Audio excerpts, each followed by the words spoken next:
ঘড়িতে সময় দুপুর 12টা।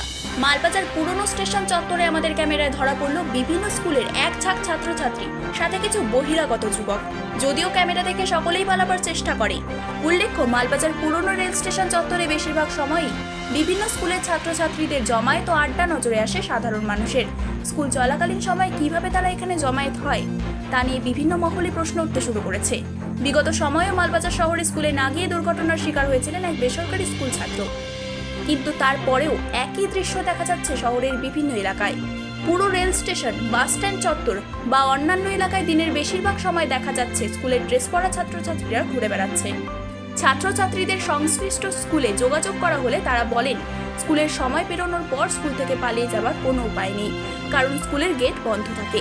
আগামীতে কারা এভাবে স্কুলে না এসে বিভিন্ন জায়গায় জমায়েত হচ্ছে তাদের শনাক্ত করতে স্কুল কমিটি যথাযথ পদক্ষেপ গ্রহণ করবে বলে জানায়।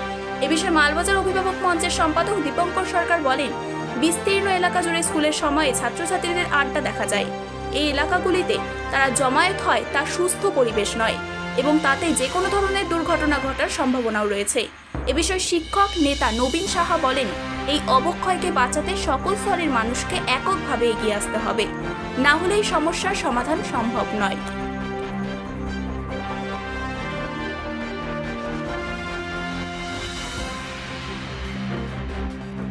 চত্বরে স্কুল আওয়ার্স চলাকালীন বিভিন্ন স্কুলের বাচ্চারা ওখানে বসে থাকে এবং একটা ইনসিকিউরিটি ব্যাপার চলে আসছে।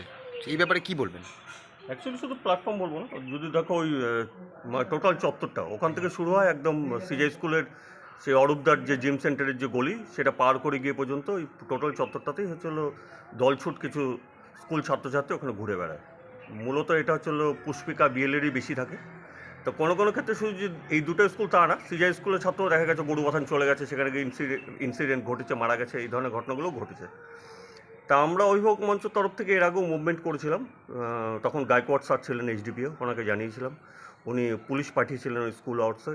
2-4 দিন এই দলছুটের সংখ্যা কমেও ছিল, কিন্তু তথাপি দেখা যাচ্ছে যে এখন ওই চত্বরে গেলে দেখা যায় মাঝে মাঝেই চোখে পড়ছে।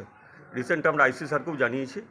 এটা শুধু যে পুলিশ প্রশাসনের কাজ তা না, স্কুলগুলোকে এগিয়ে আসতে হবে, সঙ্গে আমাদের গার্জিয়ানদেরকেও সদর্থক ভূমিকা পালন করতে হবে যাতে দলছুট ছাত্রের সংখ্যা কমে।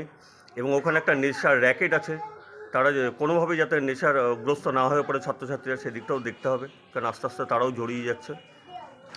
স্কুলগুলোকেও চিন্তাভাবনা করতে হবে যে গার্জিয়ানদের সঙ্গে কোঅর্ডিনেট করে মূলত হচ্ছিল যাতে দলছুটের সঙ্গে যাতে কমানো যায়, যে ছাত্ররা কেন আসছে না, যদি না আসে তাহলে তাদের গার্জিয়ানকে জানাতে হবে, বা গার্জিয়ানদেরও চিন্তাভাবনা করতে হবে যে স্কুলকে রিপোর্টিং করা যে আমার ছাত্রটা বাড়ির থেকে বেরিয়েছে, স্কুলে গেছে কিনা।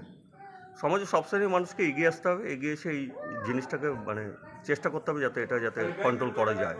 এই ব্যাপারে স্কুল আওয়ার্স চলাকালীন রেলওয়ে প্ল্যাটফর্ম এবং বিভিন্ন এলাকায়, বাস স্ট্যান্ড চত্বর সহ বিভিন্ন এলাকায় স্কুলের ছাত্রছাত্রীদেরকে দেখা যাচ্ছে, কি বলবেন এই ব্যাপারে? দেখুন, ঘটনা হলো যে সমাজের এই অবক্ষয়ের জন্য দায়ী আমরাই। স্কুল থেকে পালানোর একটা রীতি বহুদিন ধরে চলে আসছে, সেক্ষেত্রে শিক্ষককে সচেতন হতে হবে। কিন্তু এক্ষেত্রে যেটা দেখা গেল এবং আপনি যেটা বললেন যে স্কুল চলাকালীন কিছু ছাত্রছাত্রীরা ইউনিফর্ম অবস্থায় রেলওয়ে স্টেশনের আশেপাশ দিয়ে ঘোরাফেরা করে, এর জন্য হচ্ছে স্কুলকে সচেতন যেরকম হতে হবে, সমাজের প্রত্যেকটা শ্রেণীর নাগরিককে সেরকমভাবে সচেতন হতে হবে এবং এগিয়ে আসতে হবে। ভয় পেয়ে খালি সমালোচনা করলেই চলবে না, এগিয়ে আসতে হবে তারা কেন স্কুলে গেল না এবং ধরে নিয়ে তাদেরকে স্কুলে পৌঁছাতে হবে। তাহলেই মনে হয় এই সমস্যার সমাধান হবে, নচেত এই সমস্যা দীর্ঘদিন ধরে হয়ে আসছে এবং বাড়তে থাকবে আগামী দিনে। যে